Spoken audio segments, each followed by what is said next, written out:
ಬಹುಶಃ ನನಗೆ ಗೊತ್ತಿಲ್ಲ ಅದು ಯಾಕೆ ರಾಜೀನಾಮೆ ಕೊಟ್ಟಂತ ಗೊತ್ತಿಲ್ಲ. ಯಾಕಂದರೆ ಡಿ ಕೆ ಸಾಹೇಬರು ಸಹ ರಾಮಲಿಂಗಾರೆಡ್ಡಿ ಬಗ್ಗೆ ಅಪಾರವಾದಂಥ ಗೌರವ ಇಟ್ಕೊಂಡಿದ್ದರು. ಒಳ್ಳೆಯ ಸ್ಥಾನವನ್ನು ಕೊಟ್ಟಿದ್ದಾರೆ. ಯಾಕಂದರೆ ಬೃಹತ್ ನೀರಾವರಿಯನ್ನು ಕೊಟ್ಟಿರಬೇಕು ಅವರಿಗೆ. ಅದರಲ್ಲೇ ಒಳ್ಳೇದಿತ್ತು. ಬಹುಶಃ ಯಾಕೆ ಏನಂತ ಗೊತ್ತಿಲ್ಲ, ಅವರು ಬೆಂಗಳೂರು ಕೇಳ್ತಾ ಇದ್ದರು ಅನ್ನೋದು ನಮ್ಮ ಒಂದು ಭಾವನೆ ಇತ್ತು. ಬಹುಶಃ ಸಮಾಧಾನ ಮಾಡ್ಬೋದು ಅನ್ನಿಸ್ತದೆ ನನಗೆ. ಸರ್, ಈ ಹಿಂದೆ ಮಾತು ಕೊಟ್ಟಿದ್ರಂತೆ ಸಿದ್ದರಾಮಯ್ಯ ಅವರ ಅವಧಿಯಲ್ಲಿ ಇವರಿಗೆ ಸೇಮ್ ಬೆಂಗಳೂರು ಡೆವಲಪ್ಮೆಂಟ್ ಮಿನಿಸ್ಟ್ರಿನೇ ಸಿಕ್ಕಿತ್ತಂತೆ. ಆಗ ಡಿ ಕೆ ಬ್ರದರ್ಸ್ ಹೋಗಿ ಅವ್ರ ಮನೇಲಿ ಮಾತುಕತೆ ಮಾಡ್ಕೊಂಡು ನಾನು ಮಿನಿಸ್ಟ್ರಿ ಆದಾಗ ಕೊಡ್ತೀನಿ ಅಂತ ಹೇಳಿದ್ರಂತೆ. ಈಗ ಮಾತು ತಪ್ಪಿದ್ದಾರೆ, ಆತ್ಮಸಾಕ್ಷಿ ವಿರುದ್ಧ ಕೆಲಸ ಮಾಡೋಕ್ಕಾಗಲ್ಲ ಅಂತ ಹೇಳ್ತಾರೆ. ಅಲ್ಲ, ಅವರು ಒಳ್ಳೆಯ ಜನ. ಇವತ್ತು ರಾಮಲಿಂಗಾರೆಡ್ಡಿ ಅವರು ಉತ್ತಮವಾದಂಥ ಆಡಳಿತ ಮಾಡಿದ್ದಾರೆ. ಒಳ್ಳೆಯ ಹೆಸರಿದೆ ಅವರಿಗೆ. ನಮ್ಮ ಪಕ್ಷದಲ್ಲೂ ಒಳ್ಳೆಯ ಸೀನಿಯರ್ ಲೀಡ್ ಇದ್ದಾರೆ. ಏನೋ ಸಮಾಧಾನ ಮಾಡಿ ತೆಗೆದುಕೊಳ್ಳೋದು ಒಳ್ಳೇದು ಅನಿಸುತ್ತೆ. ಯಾಕಂದರೆ ಕೊಡಲಿ ಬಿಡಿ, ಅದಕ್ಕೆ ಅವ್ರು ಏನು ಕೇಳಿದ್ರು ಅದೇನು ಕೊಡೋದು ಒಳ್ಳೇದು. ಎಲ್ಲದೂ ಈಡೇರ್ಸೋಕ್ಕಾಗಲ್ಲ. ಏನಾದ್ರು ಮಂತ್ರಿ ಸ್ಥಾನ ಕೊಟ್ಟಿಲ್ಲ ಅಂತ ಹೇಳಿದರೆ ಬೇಜಾರಾಗ್ಬೋದು. ಬಟ್ ಯಾಕೆ ಹಾಗೆ ಮಾಡಿದ್ರು ಗೊತ್ತಿಲ್ಲ. ನಿಜವಾಗ್ಲೂ ಒಳ್ಳೆ ವ್ಯಕ್ತಿ ಇದ್ದಾರೆ ಅವರು. ನಮ್ಮ ಪಕ್ಷಕ್ಕೆ ಭಾಳ ಬೇಕಾದ್ರೆ ಅವ್ರನ್ನ ಯಾವ ರೀತಿ ತೆಗೆದುಕೊಳ್ತಾರೆ ನನಗೆ ಗೊತ್ತಿಲ್ಲ ಸರ್. ಎರಡನೇ ಲಿಸ್ಟ್ ಆಫ್ ಸಚಿವರ ಪ್ರಮಾಣ ಕಾರ್ಯಕ್ರಮದಲ್ಲಿ ಬೇಳೂರು ಗೋಪಾಲಕೃಷ್ಣವ್ರು ಇರ್ತಾರೆ ಅಂತ ಏನೋ ನಮ್ಮ ನಾಯಕರನ್ನು ನಂಬಿದ್ದೀವಿ. ಅವರು ಸಹ ಹೇಳಿದ್ದಾರೆ. ಮತ್ತು ರಾಷ್ಟ್ರೀಯ ನಾಯಕರನ್ನು ಭೇಟಿ ಮಾಡಿದ್ದೀವಿ. ನಮಗೆ ಅನ್ನಿಸ್ತದೆ ಗ್ಯಾರಂಟಿ ನಮ್ಗೆ ಆಗ್ತದೆ ಅನ್ನೋ ಒಂದು ಭರವಸೆ ಇಟ್ಕೊಂಡಿದ್ದೀವಿ. ಸರ್, ಈಗ 3 ಜನ ರೇಸ್ನಲ್ಲಿದ್ದಾರೆ ತಮ್ಮ ಕ್ಷೇತ್ರದಿಂದ. ಹೇಳಿ. ಮಧು ಬಂಗಾರಪ್ಪ ಮತ್ತು ನೀವು. ಸೊ ನಿಮಗೆ ಅಂದ್ರೆ ಯಾವ ಕಾರಣಕ್ಕೆ ಆಗ್ರಹ ಮಾಡ್ತೀವಿ? ಒಂದು, ನಾನು 3ನೇ ಸಾರಿ MLA ಆಗಿದ್ದೀನಿ. ಮಧು ಬಂಗಾರಪ್ಪನವ್ರು ಈಗಾಗಲೇ ಒಂದು ಸರಿ ಆಗಿ 3 ವರ್ಷ ಅಧಿಕಾರವನ್ನು ಮಾಡಿದ್ದಾರೆ. ನನಗೊಂದು ಅವಕಾಶ ಕೊಡಿ ಅಂತ ಕೇಳಿದ್ದೀನಿ. ಸಂಗಮೇಶ್ ಅವರು ಸಹ 4 ಸಾರಿ ಆಗಿದ್ದಾರೆ. ಅವರು ಪಾಪ ಕೇಳೋದೇನು ತಪ್ಪೇನಿಲ್ಲ ಬಿಡಿ. ಅವರು ಕೇಳಕ್ಕೆ ಹಕ್ಕಿದೆ. ಅವರು ಅವರು ಲಿಂಗಾಯತರ ಕೋಟದಲ್ಲಿ ಕೊಡಬೇಕಾಗುತ್ತೆ. ಜಾತಿವಾರು ಇದ್ರ ಮಾಡಿದ್ರೆ ನಮಗೆ ಕೊಡಬೇಕಂತ ನಾನು ಕೇಳ್ತೀನಿ. ಮತ್ತೆ ದೆಹಲಿಗೆ ಹೋಗ್ತೀರಾ ಸರ್ ವಿಚಾರವಾಗಿ ಅಂತ?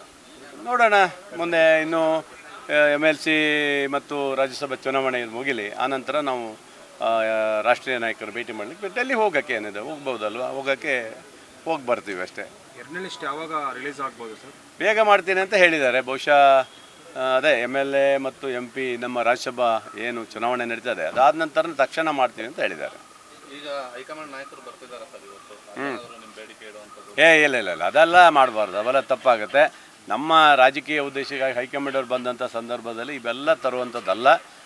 ನಮ್ಮ ರಾಜ್ಯ ನಾಯಕರು ರಾಷ್ಟ್ರೀಯ ನಾಯಕರು ತೀರ್ಮಾನ ಮಾಡ್ತಾರೆ. ನಮ್ಮ ಆದ್ಯತೆ ಮೇಲೆ, ಜಿಲ್ಲೆಯ ಆದ್ಯತೆ ಮೇಲೆ ಕೊಡಬೇಕಂತ ನಾವು ಕೇಳ್ತೀವಿ. ಯಾಕಂದರೆ ನೀವು ಕೊಟ್ಟಂಥವ್ರಿಗೆ ಕೊಡೋದಲ್ಲ, ನಮಗೂ ಒಂದು ಅವಕಾಶ ಕೊಡಿ ಅಂತ ನಾವು ಕೇಳೋಕ್ಕೆ ಹಕ್ಕಿದೆ, ಕೇಳ್ತೀವಿ ಅಷ್ಟೇ. ಪಕ್ಷದ ಒಳಗಡೆ ಅಸಮಾಧಾನ ಇದೆಯಾ ಅನ್ನೋ ಒಂದು ಪ್ರಶ್ನೆಗೆ ಈಗ BK ಹರಿಪ್ರಸಾದ್ ಅವ್ರು ನಿನ್ನೆ ಮಾತಾಡುವಾಗ ಅಧಿಕಾರ ಬೇಕಾದವ್ರು DK ಜೊತೆಗೆ ಹೋಗಿ ಪಕ್ಷ ಕಟ್ಟೋರು ನನ್ನ ಜೊತೆಲಿ ಬನ್ನಿ ಅಂತ ಹೇಳಿದ್ರು. ಅವ್ರೇನು ಹೇಳಿದ್ದಾರೆ ಹೇಳಿ? ಅಧಿಕಾರ ಅಂತ ಹೇಳಿ ಆ ಕಡೆ ಸಿಗುತ್ತೆ, ಅವ್ರು ಕೊಡೋದು, ನಾನು ಕೊಡೋಕ್ಕೆ ಬರೋದಲ್ಲ. ಪಕ್ಷ ಕಟ್ಟೋದಾದ್ರೆ ನಾನು ಮಾಡೋದಂತ ಹೇಳಿದ್ದಾರೆ. ಅದೇನಿದೆ, ತಪ್ಪೇನಿದೆ? ಅಸಮಾಧಾನ ಇಲ್ಲ. ಅದೇನು ಅಸಮಾಧಾನ ಅದು? ಈಗ ಅವ್ರೇನು ಹೇಳಿದ್ದಾರೆ, ನೀವು ಅಧಿಕಾರ ಅಂದರೆ ನನ್ನ ಹತ್ರ ಆಗೋದಲ್ಲ, ಅವ್ರ ಹತ್ರ ಕೇಳಬೇಕಂತ ಹೇಳಿದ್ದಾರೆ. ಪಕ್ಷ ಇದ್ರಾಗ ಹೇಳಿ ನಾನು ಕೊಡ್ತೀನಿ, ಬನ್ನಿ ಕೆಲಸ ಮಾಡಿ ಅಂತ ಹೇಳಿದ್ದಾರೆ. ಇದೆಲ್ಲ ಏನು ತಪ್ಪಿದೆ? ಇಬ್ಬರು ನಮ್ಮ ರಾಜ್ಯ ನಾಯಕರು ನೋಡಿ, DK BK ಅಲ್ವಾ, ಇವೆರಡು ಸೇರಿ ಹೋದರೆ ಒಳ್ಳೆ ಆಡಳಿತ ಕೊಡ್ಬೋದು ಅಂತ ನನ್ನ ಅನಿಸಿಕೆ. ಅದರಿಂದ ಸಣ್ಣ ಪುಟ್ಟ ವ್ಯತ್ಯಾಸಗಳನ್ನು ಗೊಂದಲ ಮಾಡುವಂಥ ಪ್ರಶ್ನೆನೇ ಇಲ್ಲ. ಯಾಕಂದರೆ ಹರಿಪ್ರಸಾದ್ ಸಾರು ಸಹ ಈ ರಾಜ್ಯದ ಹಿಂದುಳಿದ ವರ್ಗದವರಾಗಿ ರಾಜ್ಯದಲ್ಲಿ ಇವತ್ತು ಕೇಂದ್ರದಲ್ಲಿ ಕೆಲಸ ಮಾಡಿ ಬಂದಂಥವ್ರು. ಹಲವಾರು ರಾಜ್ಯದಲ್ಲಿ ಇವತ್ತು ಇನ್ಚಾರ್ಜ್ ಆಗಿ ಕೆಲಸ ಮಾಡಿ ಬಂದಂಥ ಒಬ್ಬ ನಾಯಕರಿದ್ದಾರೆ. ಅವರಿಗೆ ಬಲಿಷ್ಠವಾದಂಥ ರಾಜ್ಯದ ಅಧ್ಯಕ್ಷರ ಪದವಿಯನ್ನು ಕೊಟ್ಟಿದ್ದಾರೆ. ಅದನ್ನು ನಿಭಾಯಿಸುವಂಥ ಶಕ್ತಿ ಅವರಿಗಿದೆ. ಹಾಗಾಗಿ BJPಯ ಅವರು ಎದುರಿಸುವಂಥ ಶಕ್ತಿಯೂ ಇದೆ ಅವರಿಗೆ. ಹಾಗಾಗಿ ಅಂಥ ಒಬ್ಬ ವ್ಯಕ್ತಿ ಅವರು ಹೇಳಿರುವಂಥದ್ದು ಸಹಜವಾಗಿ ಹೇಳಿದ್ದಾರೆ, ಬಿಟ್ಟರೆ ಬೇರೆ ಯಾವುದಿಲ್ಲ.